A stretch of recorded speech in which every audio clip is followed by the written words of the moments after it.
안녕하세요.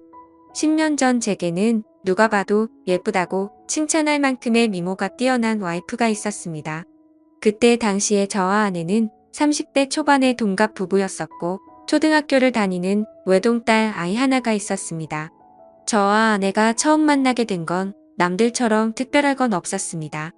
그 당시 아내는 제가 다니는 회사의 갑 위치에 있는 더 좋은 회사에서 근무하던 직원이었고 회사 간의 업무 파트너 담당자들이었기에 매주 몇 번씩 마주치게 되었었죠. 그러다 그녀의 미모와 능력에 점차 빠져들게 되었습니다. 저는 전문대를 나왔고 집사람은 명문대를 나왔었고 얼굴은 연예인 중에 김사랑을 닮아서 세련미가 넘쳤고 몸매도 좋았습니다. 그리고 말도 사근사근하게 잘하고 상냥해서 누구나 반할 만한 그런 여자였었죠. 솔직히 그에 비해 저는 다른 사람들과 다를 바 없는 평범한 남자였었고 아내는 미모면 미모 학벌이면 학벌 그리고 저보다 뛰어난 스펙까지 뭐 하나 꿀릴 게 없었죠. 그래서 그런지 처음에는 상냥하게 말을 건네던 여자였는데 제가 관심을 보이자 그때부터는 전과 다르게 저를 깔보는 듯한 행동과 말을 서슴지 않더라고요. 그래도 그때는 왜 그랬는지 그런 취급이 아무렇지가 않았습니다. 왜냐하면 그녀를 너무나도 사랑했었기에 그런 상처보다도 그녀를 바라보는 행복이 더 컸기 때문이었죠. 아무튼 저는 계속해서 관심을 표현하면서 선물 공세를 하기 시작했고 어느샌가 그녀도 제 마음을 알아줬는지 행동이 변하기 시작했던 시점이 있었습니다. 그런데 사실 그 행동조차도 저를 사랑해서 변했던 행동은 아니었더군요. 왜냐하면 훗날 결혼하고 나서 술을 마시다 아내가 제게 그때 있었던 사실을 술김에 말해줬기 때문입니다. 아내는 그때 당시에 같은 회사의 직원과 비밀 사내 연애를 하고 있었답니다. 그런데 갑자기 아내는 이별을 통보받았고 그 복수심에 저와 알콩달콩한 모습을 보이고 싶어서 그랬었다더군요. 그렇다면 제게 하는 행동을 그 자리에서 같이 볼 수 있었던 사람이었을 테고 누군지 짐작은 갔었습니다. 그때 같이 회의를 하던 사람은 아내의 팀장인 유부남과 여직원 한 명 그리고 남자 후배가 한 명이 있었죠. 그래서 저는 당연히 후배 남자라고 생각을 했었는데 지금 생각해보니 그게 아니었던 것 같기도 합니다. 아무튼 그때 당시에는 자세한 내막을 알지 못한 저는 그녀의 관심이 행복하기만 했었고 그녀도 저와 같은 마음이라고 확신이 들어서 고백을 하였고 연애를 시작하게 되었습니다. 하지만 저 혼자만의 일방적인 마음으로 시작한 연애는 힘든 시련들이 셀 수 없이 많았습니다. 그녀는 친구들과 술을 마시거나 회식을 하는 날이면 어김없이 연락두절은 기본이었고 제가 상처를 받든 말든 남자 사람 친구와 둘이서 술을 마신다고 아무렇지 않게 말을 하더라고요. 이미 콩깍지가 제대로 씌어져서 아내의 잘못된 모습들을 모두 다 이해하고 넘어갔던 것 같습니다. 그러다 결국 제가 너무 큰 상처를 받게 되고 그녀와 이별을 선택하게 된 사연이 있습니다. 그때 당시 여자친구는 자주 술을 마시던 남자 사람 친구와 둘이서 여행을 간다고 하더군요. 여자친구는 그 친구와는 어릴 때부터 동성 친구처럼 지내는 사이라서 걱정할 거 없다고는 하는데 아무리 제가 여자친구를 좋아해서 쩔쩔매는 입장이라고 하더라도 이건 아니지 않나요? 그래서 그동안 참아오던 모든 게 터져버렸고 분노가 한번 시작하니 도저히 걷잡을 수 없었습니다. 저는 단도직입적으로 말했죠. 만약 그 남자와 둘이서 여행을 간다면 나와는 끝이라고 말이죠. 하지만 여자친구는 그러거나 말거나 관심도 없다는 듯이 네 마음대로 하라고 하고는 여행을 가버리더군요. 그런 모습에 그동안 내가 정말 연애를 잘못하고 살았구나라는 걸 많이 깨달았고 힘든 아픔을 겪고 있었습니다. 그렇게 2달 정도가 지난 어느 새벽에 여자친구에게서 연락이 오더라고요. 저는 제 나름대로 많은 정리를 했다고 생각을 했음에도 그녀의 번호로 전화가 오니 심장은 미친 듯이 두근거렸고 솔직히 말해서 기분이 나쁘지가 않고 반갑고 좋았었습니다. 곧바로 그녀의 전화를 받아보니 우는 목소리로 제게 사과를 하더군요. 그동안 자신에게 잘해주던 걸 너무 몰랐답니다. 그런데 헤어지고 나니까 자신도 저를 너무 사랑했다는 걸 깨달았고 용서를 해달라고 하더라고요. 그리고 그때 했던 선택은 자신도 후회한다며 다시는 그런 말도 안 되는 짓 하지 않겠다고 했죠. 솔직히 고민이 잠깐 동안 되기는 했지만 그녀의 말을 진심으로 믿고 싶었습니다. 그래서 그녀의 용서를 받아주었고 결국 연애를 다시 시작하게 되었죠. 그날 이후로는 다른 평범한 연인들처럼 그녀도 제게 헌신을 다해주더군요. 달라진 모습에 저는 하루하루가 행복했었고 제 선택에 후회가 없었습니다. 그렇게 행복한 연애를 하던 중 한 달 정도가 지난 뒤 아내는 제게 말했습니다. 아무래도 아이를 가진 것 같다고 해서 병원에 가봤는데 임신한 지 3개월이 되었답니다. 그 이야기를 듣고 나서 심장이 덜컹 하더군요. 솔직히 기분이 좋아야 정상인데 뭔가 석연치 않은 기분이 들었기 때문입니다. 3개월 전이면 아내가 남자 사람 친구와 여행을 갔을 시기와 겹쳤기 때문이었죠. 그래서 저는 더 이상 의심하고 싶지도 않았고 직설적으로 물어봤습니다. 혹시 그 남자랑 여행 가서 별일이 없었던 거 맞냐고 했죠. 그러자 여자친구는 불같이 화를 내면서 무슨 그따위 생각을 하냐고 하더라고요. 정말 그 친구와는 동성 친구처럼 지내는 사이라서 아무 일도 없었답니다. 그리고 정 의심이 되면 나중에 아기 낳아서 유전자 검사를 해도 된다고 하면서 괜히 책임지기 싫으니까 핑계대는 거 아니냐면서 오히려 저를 몰라붙이더라고요.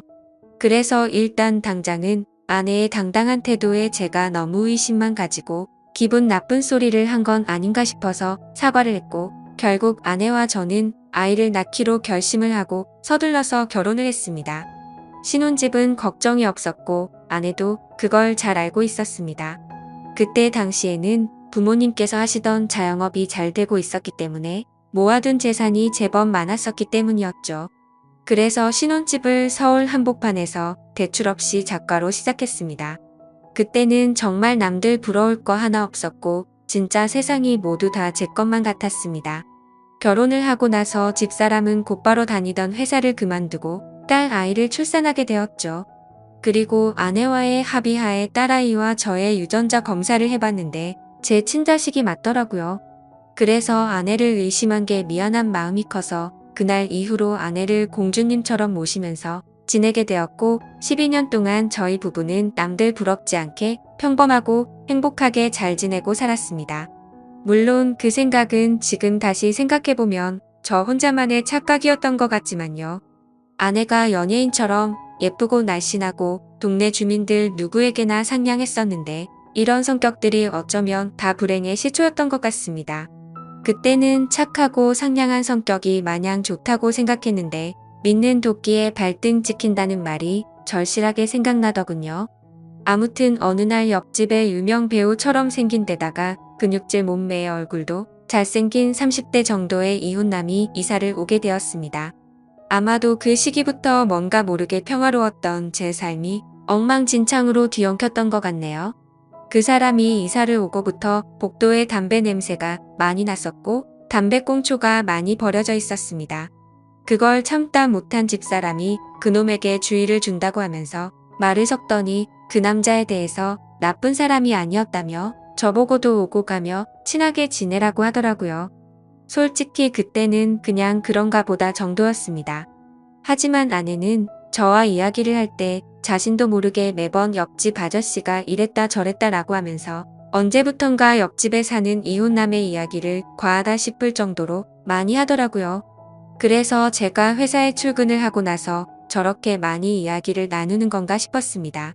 그렇다고 괜히 예전처럼 또다시 의심을 할 수도 없는 노릇이었고 혹시라도 찌질하게 보일까 봐서 일체의 잔소리를 삼가했습니다.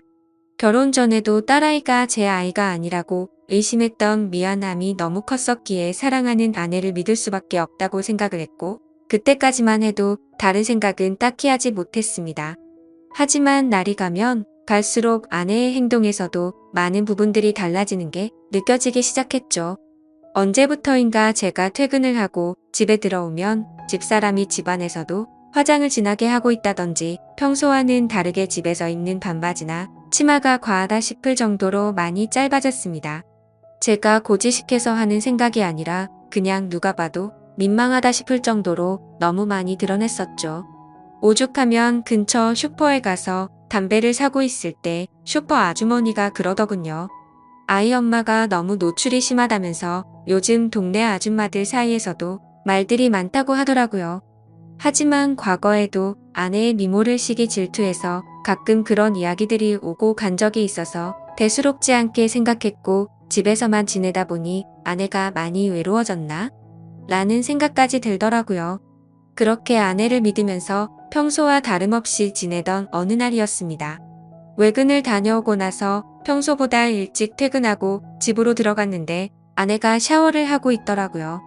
그래서 아무 생각 없이 옷을 갈아입고 안방에서 TV를 보면서 쉬고 있으니 아내가 욕실에서 나오더군요. 그런데 생전 처음으로 보는 민망한 속옷 차림으로 나오더니 아내도 약간 놀라는 듯한 눈치였습니다.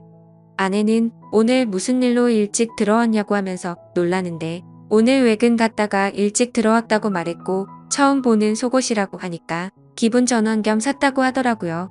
그래서 그냥 그런가 보다 생각은 했지만 도저히 주부의 속옷으로 보기는 힘들었습니다. 그냥 기분이 찜찜했지만 그러려니 했고 일찍 마침 김에 같이 장이나 보러 가자고 하고서 아내와 같이 외출을 하게 되었죠. 그렇게 엘리베이터를 기다리고 있는데 옆집에 사는 이웃남도 때마침 문을 벌컥 열고 나오더군요. 그런데 약간 흠칫하는 듯한 모습이 이상하게 생각되었고 같이 엘리베이터를 탔는데도 뭔가 알 수 없는 묘한 기류가 느껴졌습니다. 평소에 친하게 지낸다던 아내와 이웃집 남자가 이야기도 잘 섞지 않았고 옆집 남자는 저와 인사를 하면서도 제 눈을 똑바로 쳐다보지를 못하더군요. 예전에도 이런 모습들이 보였기 때문에 단지 성격이 좀 소극적이거나 수줍음이 많은가 보다 생각했었고 그저 내성적인 사람이려니 생각했었습니다. 그런데 갑자기 저런 모습이 저에게만 그런 건가 싶은 생각이 들었죠. 그래서 마트를 가는 동안 아내에게 물어봤습니다. 옆집 남자랑 친하다면서 왜 어색하게 인사하냐고 했더니 몇 번 마주쳤는데 보면 볼수록 사람이 착하기는 한데 뭔가 어두운 느낌에 멀리했다고 하더군요. 그러면서 아파트 반상회에서도 아주머니들 사이에서 말이 많았다며 말을 이어갔습니다. 옆집 남자가 원래는 성격도 밝고 착한 사람이었는데 전 부인이 바람을 펴서 이혼을 하고 성격이 많이 변했답니다. 그래서 옆에서 지켜보면 매일같이 술만 마셔대고 담배도 엄청나게 많이 핀다고 하더라고요. 그 말을 듣고부터는 그날 이후로 옆집 남자에 대한 궁금증이 더 생겨나서 유심히 지켜보기 시작했습니다. 술과 담배를 많이 한다는 건 잘 알 것 같은데 그런 걸 제외하고는 특별한 문제들은 없어 보이더군요. 옆집 남자는 주말이면 어김없이 교회도 빠지지 않고 혼자서 잘 나가더군요. 단정히 성경책 들고 예배 가는 모습이 인상이 깊었고 그런 모습들이 어두워 보인다거나 다른 생각은 할 수가 없었죠. 그냥 누가 보더라도 겉보기에는 정말로 절대 문제가 있는 사람 같아 보이진 않았습니다.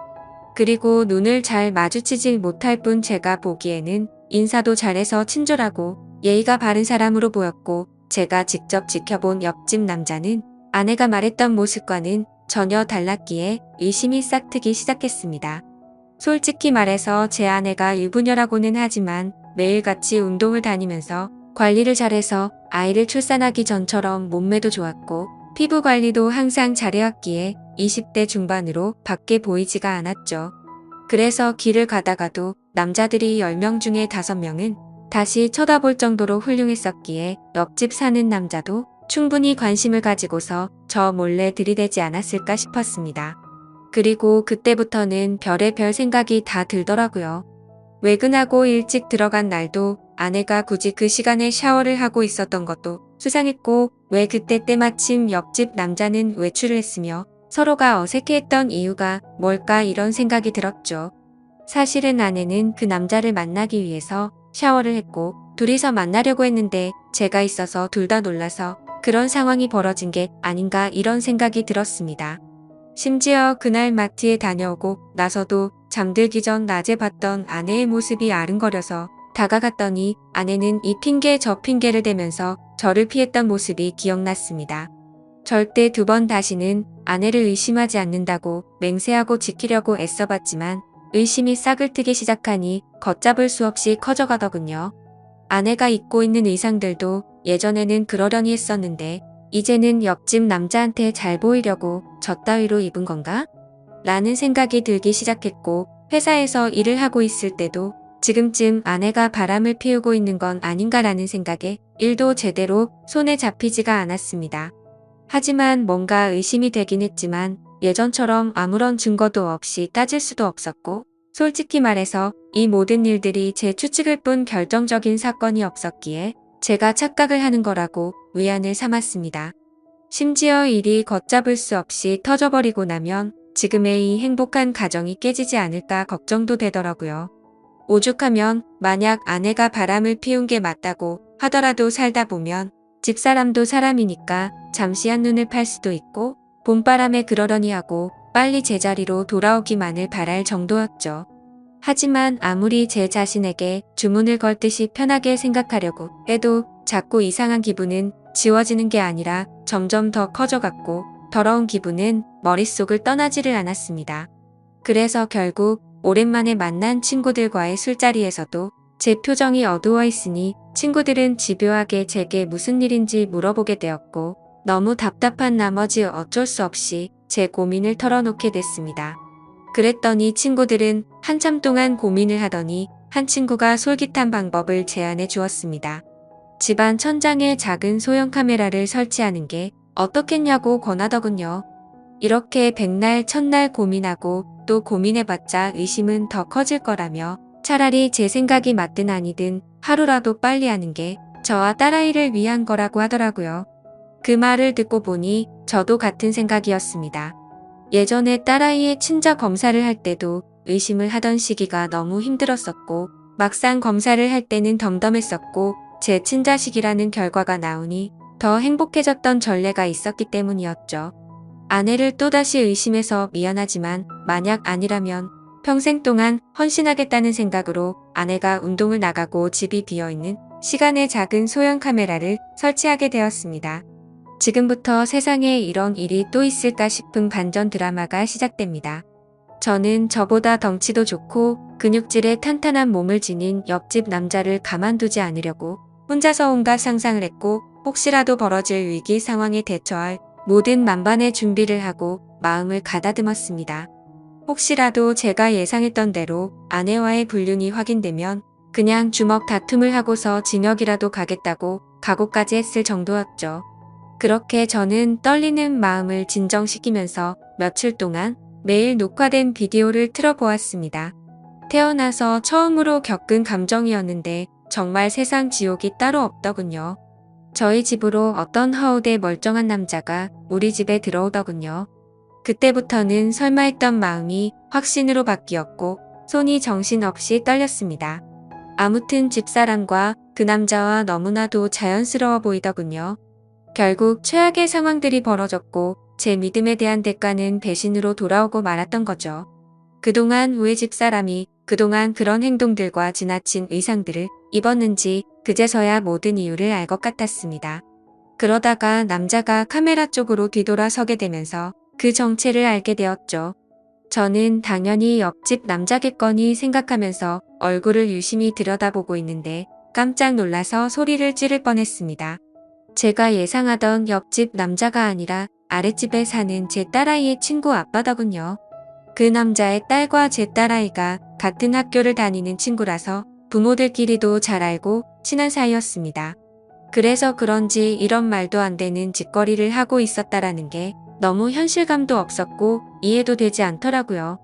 아랫집 남자는 나이가 많고 얼굴도 못생겼을 뿐더러 고지식한 선비 마냥 점잖은 사람이었기에 정말 상상조차 못했었습니다.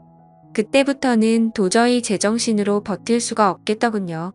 그 아랫집 남자는 외적으로나 다른 건 볼품이 없더라도 학력도 좋고 직장도 좋은 소위 엘리트라는 사람이었습니다. 그때 문득 그런 기억이 떠오르더군요. 언제 한번 그 집 부부랑 같이 식사를 하던 자리였는데 왠지 모르게 집사람이 평소와 다르게 잘 웃고 기분 좋게 보내더니 집에 돌아와서는 자기가 아래집 남자랑 코드가 잘 맞는다며 그런 헛소리를 주절거리더군요. 솔직히 제가 아랫집 남자를 무시했어서 그랬던 건지 그 말이 전혀 기분이 나쁘지 않았고 그냥 그런가 보다 하고 흘렸던 거죠. 지나고 나서 생각해보니 그때부터 이미 눈이 맞았던 걸 눈치챘어야 했던 건데 제가 너무 한심스럽고 원망스러웠습니다.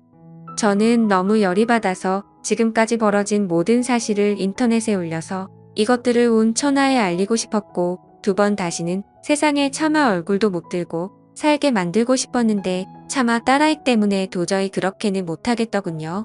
그러면 차라리 평생 죄책감을 갖고 살아갈 수 있게 내가 잘못되는 게 그게 최고의 복수겠거니 생각하고 옥상을 2번이나 올라갔다 내려왔다를 반복했지만 도저히 겁이 나고 용기가 나지 않아서 집으로 돌아왔습니다. 세상에서 가장 큰 분노가 생겼는데도 불구하고 어떤 복수를 하는 것조차 쉽지 않다라는 걸 처음으로 깨달았던 것 같네요. 결국에 어떻게 할지 한참 동안 고민을 하다가 집사람의 부모님에게 이 모든 사실을 알려야겠다고 생각을 했습니다. 곧바로 근처에 살고 있는 저희 누나에게 연락을 해서 저녁에 딸아이 좀 데려가서 맡아달라고 부탁을 했고 그날 저녁 장인어른과 장모님을 저희 집으로 모셔왔습니다. 갑작스러운 상황에 무슨 일인지 물어보셨지만 제 어두운 표정과 침묵의 낌새를 느끼셨는지 조용히 저를 따라와 주시더군요. 그리고서는 집에 도착해서 지금까지 벌어진 일에 대해서 말씀드릴 게 있다고 했고 빠짐없이 전부 설명을 해줬습니다. 만약 2분께서 원하신다면 증거 영상도 있으니 원하시면 보여드린다고 말씀을 드렸죠. 그러자 2분은 서로 대화를 나누셨고 보고 싶다고 하시더라고요. 그래서 저는 아무 말 없이 녹화된 영상을 틀어드렸습니다. 장인어른과 장모님은 결혼 전부터 연애 시절에도 저를 굉장히 싫어했었고 엄청난 무시를 하던 분들입니다. 물론 당신네들 딸이 좋은 대학교 나와서 좋은 회사를 다니고 있는데 제가 성에 찰 수는 없었겠죠. 하지만 차마 입에 올릴 수 없는 말까지 서슴지 않게 하면서 무시하던 장인과 장모였는데 표정이 정말 가관이더라고요. 영상을 보시던 장모님은 울음을 터뜨려 버렸고 장인어른은 아무 말 없이 줄담배만 피우더군요. 그렇게 이야기를 마치고 난 뒤에 장인 장모는 집으로 가셨고 몇 시간 뒤 집사람이 정신 나간 사람처럼 문을 열고 들어와서는 문이 부서질 듯이 문을 닫고서는 들어오더군요. 아내는 지금 제정신이냐고 적반하장으로 나왔습니다. 네가 뭔데 나에게 있던 일을 자기 부모에게 말도 없이 말했냐며 욕을 하기 시작하더라고요. 그냥 이혼하면 쉽게 끝날 문제인데 이를 왜 키우냐고 하면서 이혼하자고 발악을 하면서 대들더군요. 그 모습을 보니 너무나도 허탈했고 슬퍼서 오히려 제가 눈물이 다 났습니다. 저에게 미안하다고 한마디만 했었더라도 많은 게 달라졌을지도 모릅니다. 차라리 거짓말이라도 하면서 울고불고 빌었더라면, 다시는 안 그러겠다고 매달렸다면 아마도 저는 용서했을지도 모릅니다. 그때는 제 목숨보다 소중했고 제 모든 걸 줘도 아깝지 않아서 정말 소중하고 과분했던 집사람이었죠. 그만큼이나 저는 진짜 많이 아내를 사랑했었습니다. 너무 화가 났지만 차마 집사람을 건드릴 수는 없었기에 저는 그냥 바닥에 뒹굴면서 서럽게 통곡을 했습니다. 결국 집사람과는 이혼을 하기로 했고 아내에게 귀책 사유가 있었기에 딸아이는 제가 맡기로 했습니다. 그리고 아랫집 그 정신 나간 유부남도 이 모든 사실이 드러나자 그 유부남의 아내가 회사에서 한바탕 난리를 치는 바람에 불명예 퇴직을 당하게 되었고 결국에는 이혼까지 당했다고 하더군요. 그리고 당장은 집에서 아이를 키울 사람이 없었기에 독신으로 지내고 있던 누나가 저희 집으로 들어와서 딸아이를 잘 키워줬습니다. 가진 거라고는 집 하나 딸랑 있었는데 그 집을 팔고 싶지는 않았습니다. 당장 팔면 너무 막심한 손해였을 뿐더러 온전히 제 딸아이에게 물려주고 싶었기 때문이죠. 그래서 저는 제 딸아이에게 모든 걸 다 해주고 싶어서 정말 열심히 살았습니다. 나름대로 수입이 적지는 않았던 덕분도 있었고 제가 열심히 하는 만큼 수익은 더 늘어났기에 항상 추가 근무를 지원해서 했고 일 없는 날에는 대리기사도 뛰면서 정말 열심히 살았습니다. 제가 부족해서 엄마 없이 키운 죄를 물질적으로 풍족하게 해서라도 딸아이에게 모든 걸 보상해주고 싶었죠. 저는 5년째 낡은 구두를 고쳐가며 신어도 제 딸의 옷과 신발은 꼭 유명 메이커로 사서 입히고 신겼습니다. 딸이 원하면 유학도 보내주고 원하는 건 다 해주고 싶었고 시집갈 때도 진짜 잘해주리라고 마음먹고 악착같이 일만 했습니다. 그래서 일주일에 5번 넘게 마시던 술도 안 마시게 되었고 담배도 끊었습니다.